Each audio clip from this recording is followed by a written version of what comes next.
Alors, nous allons maintenant passer donc à la première partie thématique de cet après-midi.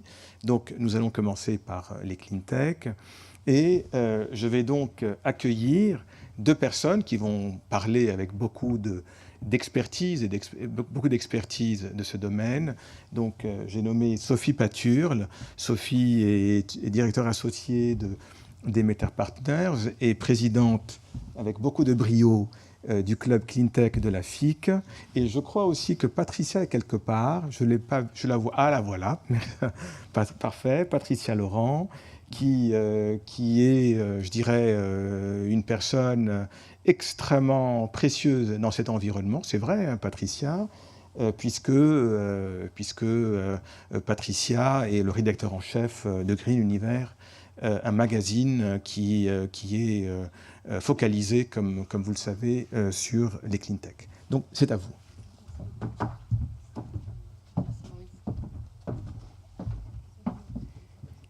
Bonjour à tous. Tout d'abord, merci Maurice pour ces quelques mots d'introduction chaleureuse. Je tiens à te remercier aussi pour ce bel événement. Je dirais simplement qu'avec Maurice, nous travaillons ensemble depuis longtemps, hein, en tant que président du club Cleantech de la FIC et Maurice avec ses différentes actions associatives dont l'IE Club que vous connaissez bien. Et Maurice était venu me voir au début en tant que présidente du club Cleantech à FIC en me disant « Sophie, il faut vraiment qu'on fasse des choses ensemble. Moi, je viens plutôt du monde de l'IT. Toi, tu viens plutôt du monde de l'environnement. Et tu sais, tout ça, ça se rapproche. » Je disais, oui, Maurice, c'est bien, tu es visionnaire. On va travailler ensemble. Alors, on a commencé effectivement à travailler ensemble il y a 3 ans avec de la conviction l'un et l'autre. Et puis, on a très, très vite été, je dirais, rattrapés et dépassés par vous, les entrepreneurs, qui savaient aussi très bien quand est-ce qu'il faut mettre en œuvre l'innovation, quand est-ce qu'elle s'approche du bon timing en thème de marché. Parce que je dirais qu'effectivement, hein, l'énergie, le monde de l'énergie qui était particulièrement traditionnel avait subi une première révolution. Celle que moi je vivais, c'était la révolution des énergies renouvelables.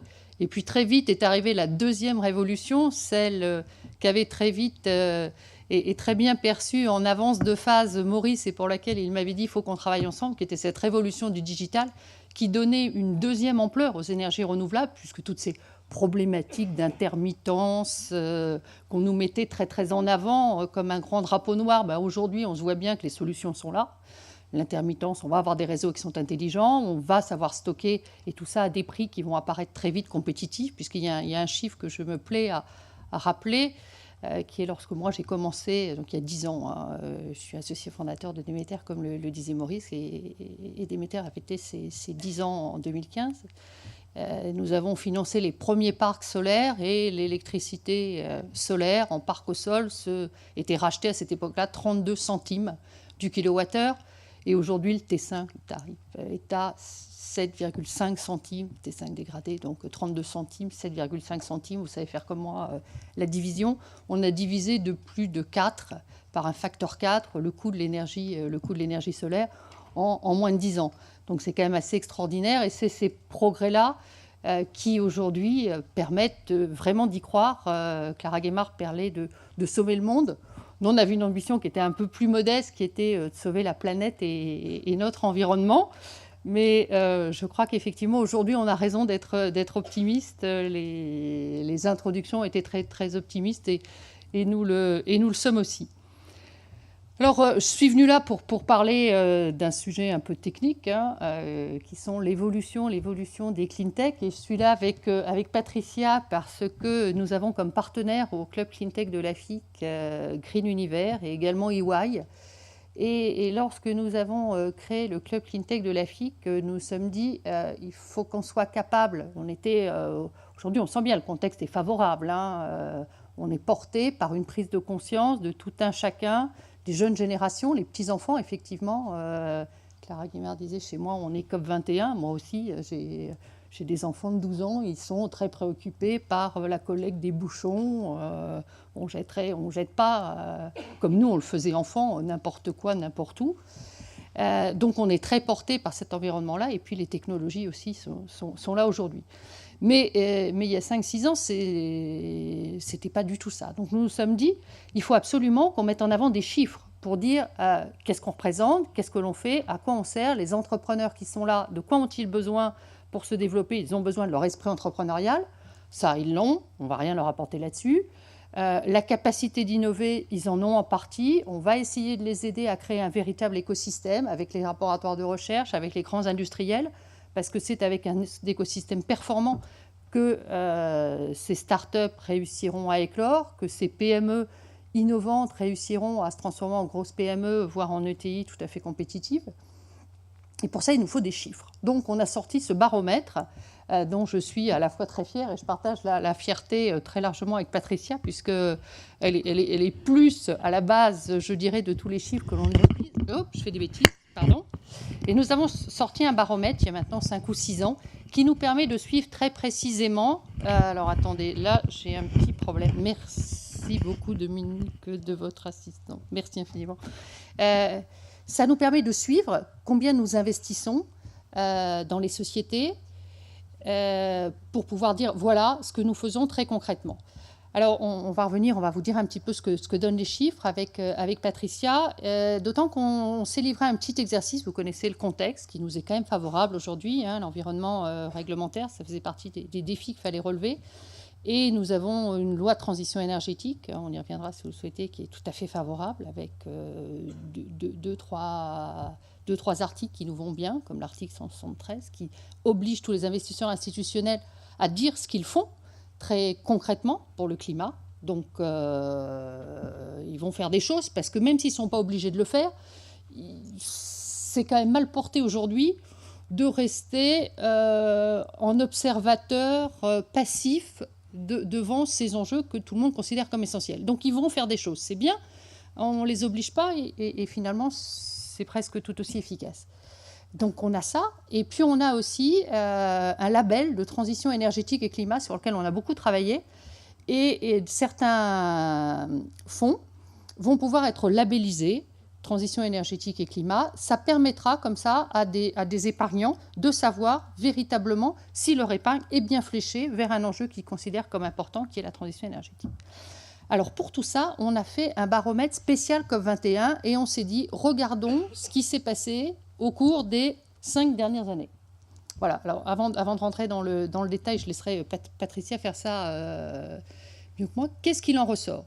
Il en ressort qu'au cours des 5 dernières années, nous pouvons dire que nous avons accompagné plus de 400 entreprises du domaine des clean tech et que nous avons apporté à ces entreprises près de 2 milliards d'euros de fonds propres. Alors 2 milliards d'euros de fonds propres, ça veut dire être capable, avec ces 2 milliards d'euros de fonds propres, vous savez ça tout aussi bien que moi, si ce n'est mieux, aller chercher aussi une partie d'argent public à côté de cet argent purement privé. C'est aussi aller chercher une capacité d'endettement.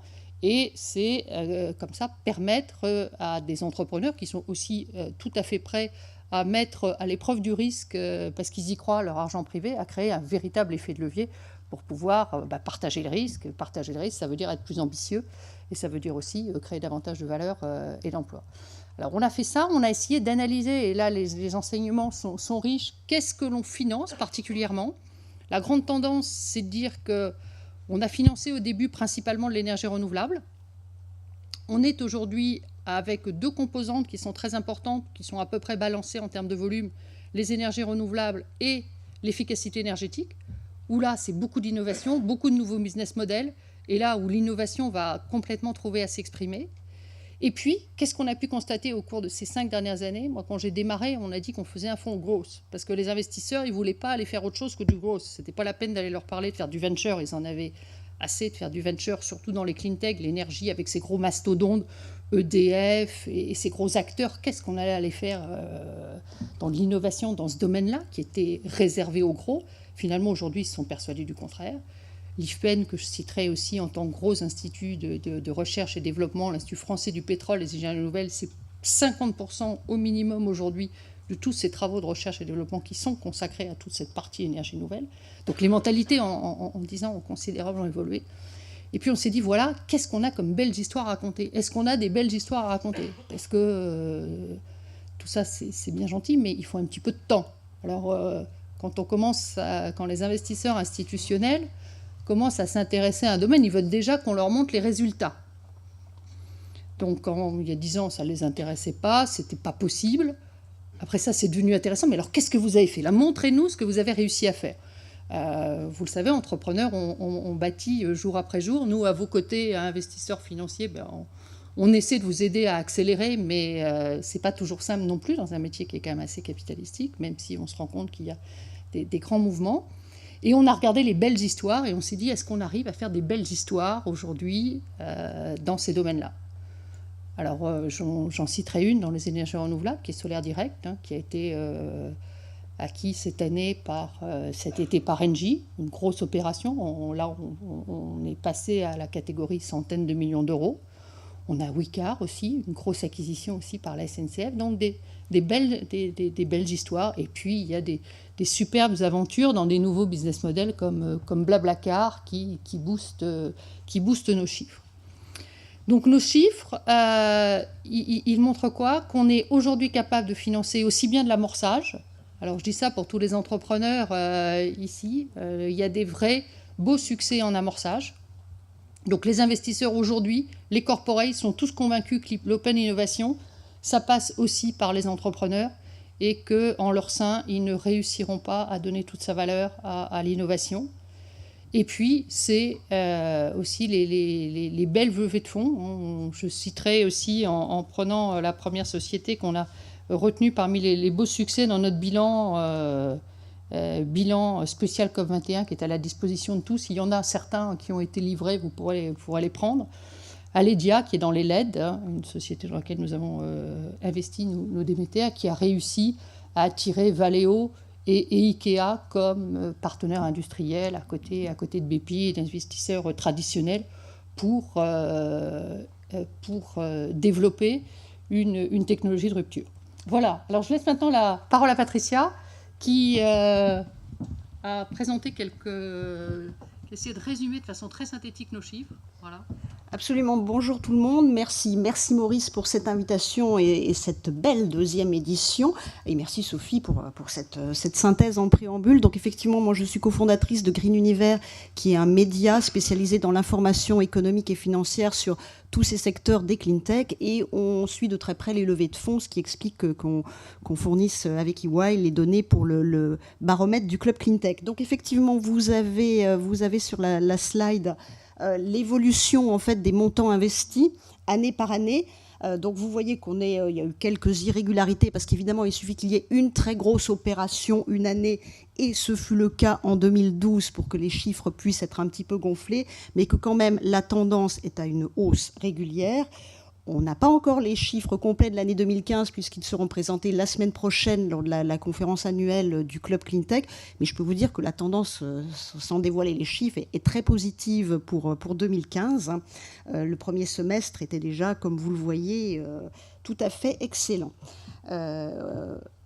Quand on regarde ensuite par secteur, puisque les clean tech, c'est très vaste, Sophie l'a évoqué, énergie renouvelable, efficacité énergétique, traitement de l'air, eau, etc., mobilité. Donc effectivement, on balaye très large. Et effectivement, quand on revient sur 5 ans de données consolidées, on voit que les énergies renouvelables restent en tête, mais elles ont le financement des entreprises des énergies renouvelables a connu une passe difficile après notamment le moratoire dans le solaire de 2010. Et l'efficacité énergétique, en revanche, ne cesse de prendre de l'importance. Donc les chiffres sont vraiment en faveur du secteur de l'efficacité énergétique, avec de plus en plus de sociétés qui marient efficacité énergétique et numérique, notamment dans le domaine de Smart Home. On en verra quelques-unes, je pense, dans les startups qui vont se présenter dans quelques minutes. Donc vous avez les montants investis à droite et le nombre d'opérations réalisées par secteur à gauche. Donc vous voyez qu'on est quand même pour l'instant encore très en faveur des énergies renouvelables, mais ça va évoluer. Répartition des investissements aussi par maturité, donc je vais passer un peu vite parce que Sophie vous en a parlé. On voit qu'il y a quand même pas mal, il y a beaucoup de capital innovation, dont des premiers tours. Il y a eu la mise en place du Fonds national d'amorçage, donc c'est vrai que ça a beaucoup aidé au financement des toutes jeunes sociétés. On voit aussi, outre les investisseurs purement clean tech, on avait eu dans les années 2008-2010 des investisseurs généralistes qui s'intéressaient beaucoup à ces secteurs, qui se sont un peu retirés. On les voit aujourd'hui revenir et on voit de nouveaux fonds apparaître. Pas plus tard qu'hier, le groupe Engie a annoncé le lancement d'un nouveau fonds corporate doté de 1 milliard d'euros. Il faudra en savoir, on va attendre un peu pour en savoir un peu plus, mais on voit qu'il y a vraiment beaucoup d'argent qui arrive sur ces secteurs de la transition énergétique. Juste 2 mots. Green Universe a aussi créé un observatoire des startups des clean tech où on suit d'année en année l'évolution des jeunes sociétés donc des clean tech pour voir un peu justement, c'était un peu l'idée de compléter les chiffres sur les investissements.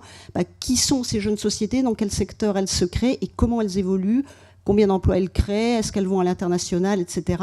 Donc je vais rapidement juste vous présenter un graphe qui corrobore complètement la slide que vous avez vue il y a quelques minutes, à savoir que ENR et efficacité énergétique sont les 2 principaux secteurs dans lesquels ont été créées des startups dans le vaste domaine clean tech ces dernières années, avec là encore une montée pour l'efficacité énergétique. Vous voyez que les autres secteurs, c'est parfois beaucoup plus marginal. Quand on regarde également par région d'année en année, ce sont toujours les 3 mêmes. Alors on est encore aux anciennes régions, on va actualiser cela dans quelques semaines, mais c'était beaucoup Île-de-France, Rhône-Alpes et PACA, dans lesquels on avait le plus de création de sociétés.